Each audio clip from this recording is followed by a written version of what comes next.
Hey, this is Ish, and today I want to talk to you about how to deal with anger. So, I feel that anger is an emotion that we all express, but unfortunately, what I see in the spiritual community is that we don't necessarily know how to deal with it. And this is because of two reasons. So, the first is we develop a spiritual ego, if you will, and this is kind of like a self concept that we create in our own minds. So we think that because we are a yogi or we're a Buddhist or we're someone that meditates, that we shouldn't have this emotion in our lives. So this could be as simple as saying, I'm a person that does yoga and I'm not supposed to have anger, or it could be deeper and because your parents were angry as a response, you became someone who's like a new age person that doesn't express anger. So in both cases, you're suppressing that anger and not letting that manifest. And then the second reason is that we don't have the proper tools in place to actually handle anger. Because if you think of all contemplative paths, they are more introspective in nature. And if you notice that anger is an expressive emotion, it's extending that energy outwards into the world. And with meditation, you're looking inside, and sure, you definitely feel better after a meditation session. But what tends to happen is that this emotion of anger tends to build up into our bones and our muscles and our body. So we get these patterns of anger kind of ingrained in us. And there isn't a place or form for it to express outwards. So there are a couple ways I'm going to discuss how to actually deal with that from a spiritual standpoint. But first, I want to clear up the misconception that it's not right for people who study any kind of spiritual path to actually express anger, and you should be calm all the time.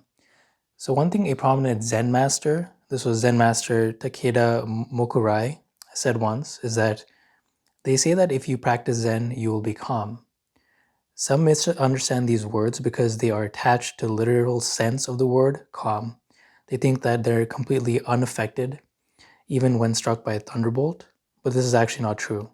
The subtle meaning of Zen lies in the spontaneous response. So if the thunder peals, we peal too. If an earthquake comes to shake us, we ourselves shake with it. It is childish to say that those who practice Zen will never care nor fuss about anything.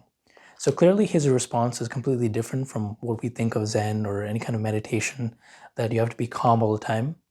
In reality, you can express all these emotions, but it's not letting you, you're not going to let it control you. Rather, it's just an outpour of expression. So there's going to be a couple of different ways I'm going to discuss how to deal with anger. So the first is through a law of attraction point of view.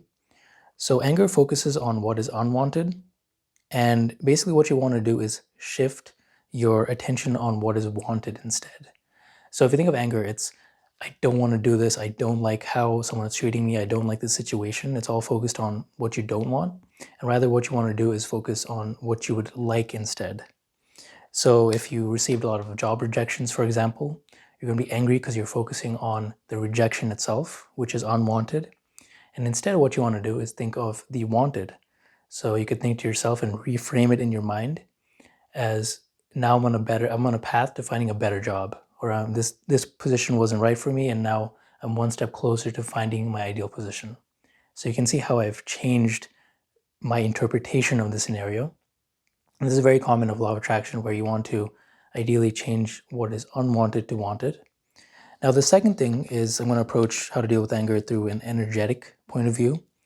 So one thing you can do is to actually express that emotion like I mentioned. So anger is an expressive emotion.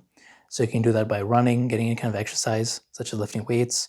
Martial arts is a big thing. So even back in thousands of years ago, all the monks and Shaolin monks and Zen monks would practice a form of martial arts because they understood that they can express their energy in a very positive way. So they express martial arts as not as a way to actually beat people up if they're angry, but rather express their inner emotions. And there's a perfect art to it. So they have the art of swordsmanship, where a lot of Zen masters will take up the art of using a sword and kind of moving that around, or they practice kung fu or any kind of art where you're exerting your will and exerting force outwards in a positive way. So that's actually one thing I found that is pretty good for getting that emotion out.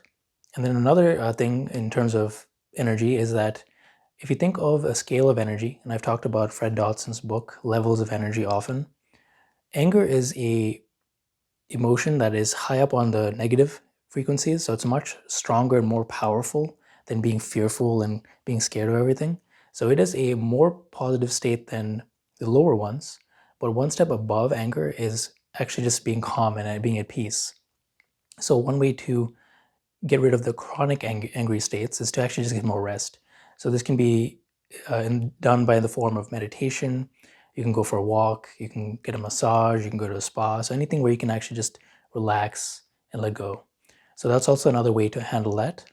And now going into chakras, you'll notice that an imbalanced third chakra, the Manipura or solar plexus chakra, manifests as anger. So this is when the power center is actually imbalanced. It manifests as just a lot of rage and anger.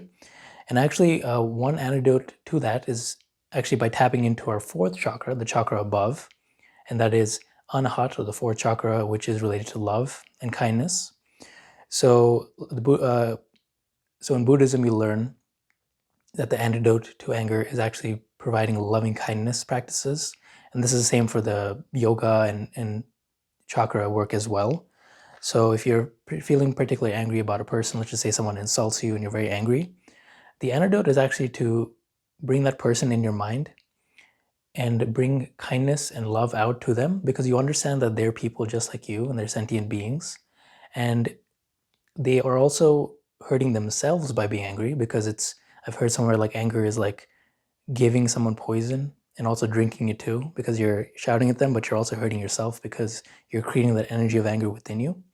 So understand that all these actions are driven by a person's ego, if they're being really mean to you, and you can give kindness and love out to the other person and compassion. And that's actually a great way to transform that anger into something greater.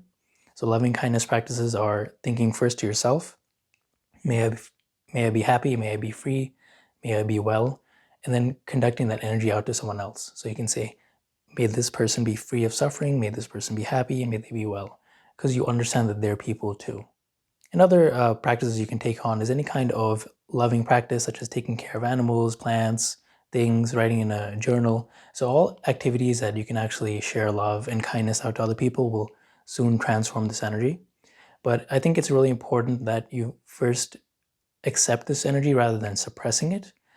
And you can first let it out by doing these expressive things like I mentioned, like martial arts or lifting, or doing any of these practices, and actually just expressing that anger and allow yourself to feel it.